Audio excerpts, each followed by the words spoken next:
Imagine you woke up in a world where suffering isn't a bug in the system. It's the main feature. Where pain makes us human, and happiness is just a brief respite before the next blow of fate. This isn't a science fiction plot.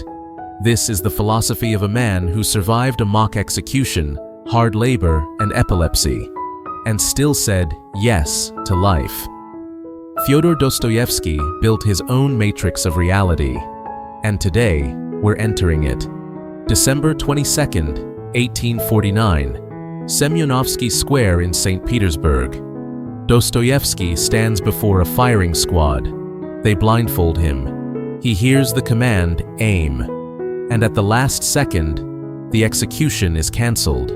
It was staged. Psychological torture from Tsar Nicholas I. Most people would have lost their minds after this. Dostoevsky gained vision. He received what no one gets, a second chance to see life through the eyes of a dead man. 4 years of hard labor in Siberia, shackles, hunger, humiliation, and here his main discovery is born. While you're comfortable, you're asleep. You function on autopilot, work, food, entertainment, sleep. You're a biorobot in the matrix of mundanity. But when pain comes, real pain, you wake up. You start asking questions. You become human. In Notes from Underground, Dostoevsky creates his most honest character, a man who refused the matrix. The underground man says, "I don't want to be happy on schedule. I don't want to be a cog in the machine of progress. I want to suffer, but by my own will." Sounds insane. But think about it. The modern world promises us a happiness formula. Good job plus health plus relationships equals success. Do everything right, and you'll be happy. But why then are so many people depressed? Why do millions feel empty while having everything? Dostoevsky says, man doesn't want to be an equation. Man is irrational. He can choose suffering over comfort, just to prove he's free. The underground man is the one who took the red pill. He sees that rational egoism and bright future are lies. They're attempts to turn people into predictable mechanisms, and he says, no. I'd rather suffer underground than be happy in an illusion. Now Dostoevsky asks a dangerous question. What if we send a truly good person into our world? What will happen? Prince Myshkin in The Idiot, a man without ego, without calculation, without masks, pure compassion in human form, and the world destroys him, not through violence, through something worse, through misunderstanding. People see his goodness and think it's weakness. They see his honesty and think it's stupidity. They call him an idiot. This is Dostoevsky's most famous and most misunderstood quote. People think it's naive optimism. It's not. Watch what happens. Myshkin falls in love with Nastasia Filipovna, a woman destroyed by trauma and society. He sees the beauty in her soul beneath the layers of pain and rage. But can his love save her? Number. Because beauty without suffering is powerless. Love without the strength to bear pain is just sentiment. In the end, Myshkin sits next to Rogozhin, who has murdered Nastasia, and they both go mad.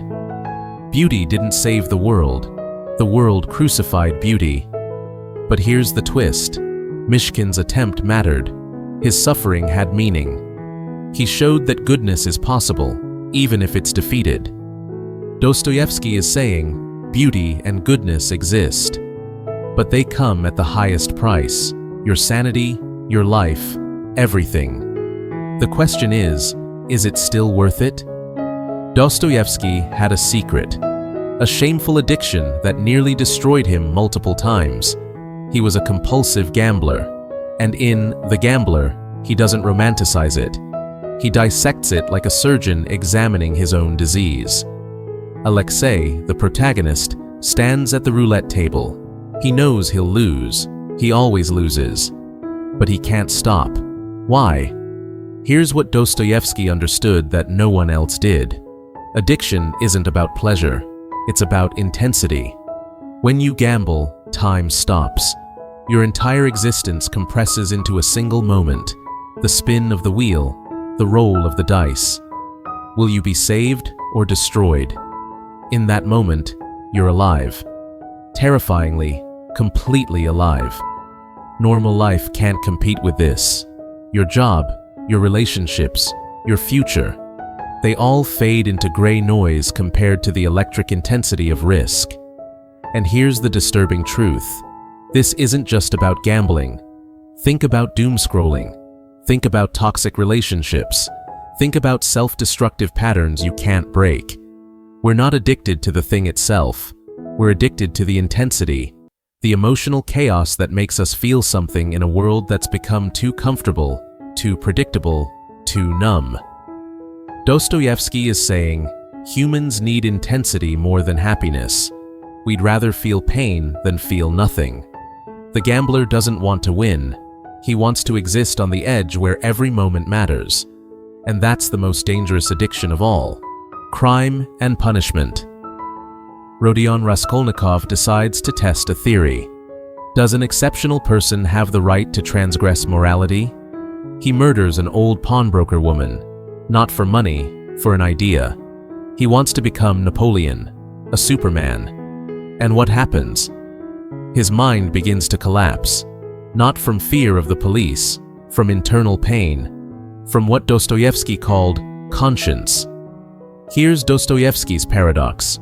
You cannot escape suffering. If you avoid external pain, it will come from within. Conscience is the internal executioner. Raskolnikov understands, you cannot become more than human without ceasing to be human. Nietzsche would later say, God is dead, but Dostoevsky answered earlier, if there is no God, then everything is permitted, and that is hell. In the finale, Raskolnikov doesn't just surrender. He accepts suffering as a path to resurrection. Through pain, he reclaims his humanity. In The Brothers Karamazov, Ivan tells the legend of the Grand Inquisitor. This is the quintessence of Dostoevsky's philosophy. Christ returns to the world, and the church arrests him. The Inquisitor says, "We corrected your work. You gave people freedom, and they couldn't bear its weight. We gave them bread, miracle, and authority. We made them happy. Don't interfere with us." This is the central question. What's more important, freedom or happiness? Dostoevsky says, most will choose happiness. People are ready to surrender freedom for comfort, stability, ready-made answers. But the price of this choice, you stop being human. You become a content slave. And here's the final blow. Christ is silent. He doesn't argue with the Inquisitor. He kisses him and leaves. Why? Because freedom includes the freedom to err, the freedom to choose the matrix, the freedom to refuse freedom. Dostoevsky doesn't offer an escape from suffering. He offers something else, the meaning of suffering. He says, suffering makes you deeper. It forces you to ask real questions.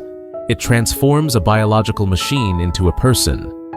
We live in an era that promises to eliminate all suffering. Anxiety pills, positive thinking, endless entertainment. This is the new matrix. But Dostoevsky warned, if you eliminate suffering, you eliminate the human. The question isn't how to avoid pain. The question is, what are you willing to suffer for?